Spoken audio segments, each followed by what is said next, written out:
Allez, juste avant de vous présenter la séance, le petit geste prévention de la semaine.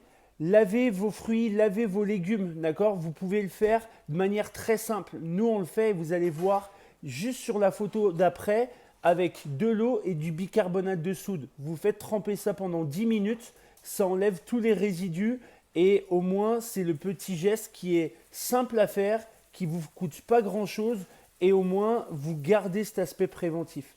Donc, je vous souhaite de tous prendre soin de vous et essayer de faire tourner ce petit geste préventif si vous ne le faisiez pas déjà.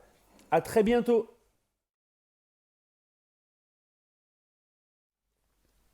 Et action. Bonjour à tous.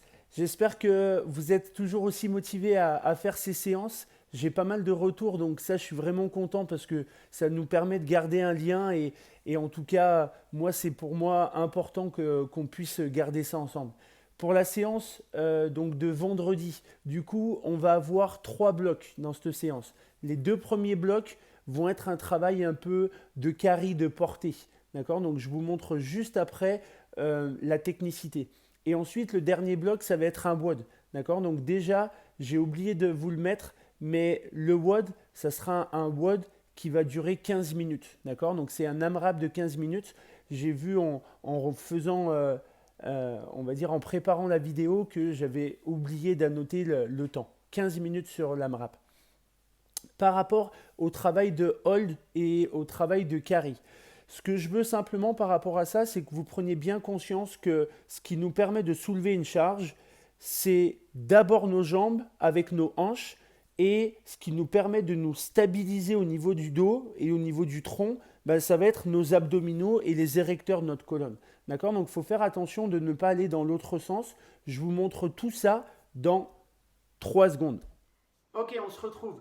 Donc, comme je vous l'expliquais, quand on porte quelque chose, souvent on a tendance à vouloir le porter en fait en étant droit. Mais là, il va se passer quelque chose, et ça c'est biomécanique, hein, d'accord? C'est assez simple à comprendre. C'est que si vous restez droit et que vous portez la chose, bah, automatiquement le poids va vouloir vous faire aller vers l'avant. Donc, comme vous ne voulez pas, vous allez revenir en arrière et on va utiliser les muscles qui nous font faire cette extension de la colonne et c'est les érecteurs de notre colonne. Donc on peut avoir le dos placé comme ça, mais que ça soit les muscles des extenseurs de la colonne, donc ce que j'appelle moi souvent les érecteurs de la colonne, bah, qui soient sollicités. D'accord? Maintenant, si quand vous êtes là, vous avancez vos hanches, donc là mes fessiers sont contractés, mon dos il n'est pas du tout en extension complète, bah, là ça va être mes fessiers qui vont activer en gros le mouvement parce que mon poids il va se retrouver au-dessous de mes hanches, d'accord? Mais il ne sera plus vers l'avant, d'accord? Donc je vous montre maintenant avec un poids, avec un objet. Donc quand vous allez porter l'objet, sur la première phase c'est du hold. Ce que je veux c'est que vous ayez la capacité d'avancer vos hanches, de garder le poids du corps dans les talons et vraiment de sentir que vos fessiers sont contractés. De face, ça donnerait les pieds un peu plus larges que nos épaules. J'avance et je maintiens. D'accord? Je vous remontre. Attention que ça ne soit pas ça. Là, c'est ma colonne, d'accord, qui s'enroule. Moi, ce que je veux, c'est que ça parte des hanches. Je suis penché, mais mon dos n'a pas bougé entre cette position et cette position. Donc, pour les choses à porter, bah, ça peut être très simple, d'accord? Ça peut être, comme là je le fais, c'est quelque chose que j'utilise pour poser les pieds dans un fauteuil. Ça peut être, moi j'ai à côté de moi une balle à linge où on peut mettre des choses dedans. Ça peut être une chaise. L'objectif, c'est simplement de trouver quelque chose qui peut être aussi un peu encombrant, un peu comme pourrait l'être un sandbag, une poubelle, et ainsi de suite, d'accord? Donc, sur le bloc numéro 1, vous allez avoir un hold à faire. Ce hold, ben, il faut simplement qu'on arrive à ressentir la contraction. Sur la deuxième partie, par contre, c'est un peu différent. On essaie de marcher 30 mètres. Il y a 10 séries comme ça. Ben, vous essayez petit à petit que ça devienne de plus en plus difficile. comme je l'ai annoté sur la programmation de la séance, difficile et lourd ne veut pas dire non maîtrisé. D'accord? Donc je vous rappelle juste que quand vous allez marcher avec cet objet, on se doit de faire des petits pas. Je vous montre de face. Toujours dans le même principe. Si je fais un grand pas, je vais relâcher au niveau de mes hanches et de ma colonne. D'accord? Donc voilà pourquoi ça devient très intéressant. Sur le dernier bloc, on va travailler, ça c'est une base d'un WOD de CrossFit, d'accord? C'est le WOD DT, du deadlift, donc c'est départ sol ou des mi-tibias jusqu'aux hanches. Ensuite des cleans, départ genou pour amener l'objet sur les épaules. Et ensuite des stows, shoulder to overhead, départ des épaules pour aller au-dessus de la tête.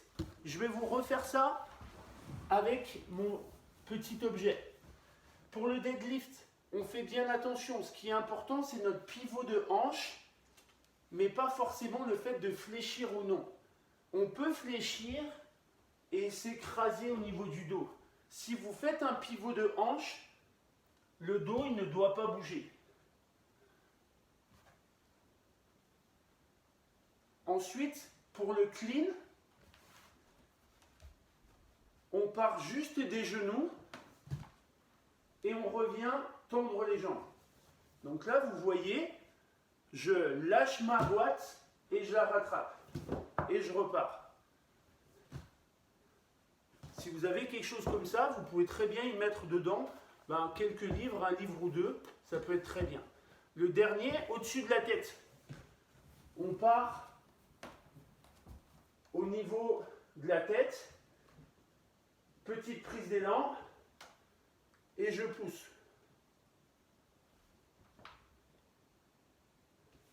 Ce qui est important quand vous êtes au-dessus de la tête, c'est qu'il n'y ait pas d'arc au niveau de votre dos. On garde le nombril rentré et la poitrine basse.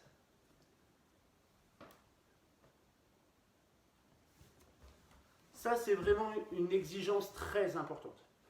Dernier mouvement qu'on a, c'est le divide press. Le divide press, c'est un mouvement de burpees. Et ensuite, l'objet qu'on aura, on va le faire monter au-dessus de la tête. D'accord? J'ai utilisé cet objet hier. Je vais refaire la même chose. C'est un livre. Donc, je fais un burpees. Donc, je mets mon livre juste au milieu. Je ne suis même pas obligé de le tenir. Je me redresse et ensuite, avec un bras, je jette le livre au-dessus de ma tête. D'accord? Donc pour ça, ça peut être n'importe quel objet. Donc pour ceux qui ont un peu de matériel, kettlebell, dumbbell, même une barre si vous l'utilisez peu, aujourd'hui, on peut très bien faire ce mouvement comme on pourrait être à la salle avec une barre sans aucun problème. Je veux juste que le divide press ne soit pas fait avec le même objet. Ça veut dire si vous faites le WOD avec un dumbbell, vous ne faites pas le divide press avec un dumbbell, mais vous pouvez le faire avec un objet externe et en essayant de vous creuser un peu les méninges, ce que vous arrivez vraiment à faire parce que j'ai des belles vidéos pour cette semaine 13. Donc voilà par rapport à toute la séance. N'hésitez pas encore une fois à me poser des questions et vous allez voir un des prochains sujets de notre visioconférence. Ça va être aussi super intéressant. À bientôt!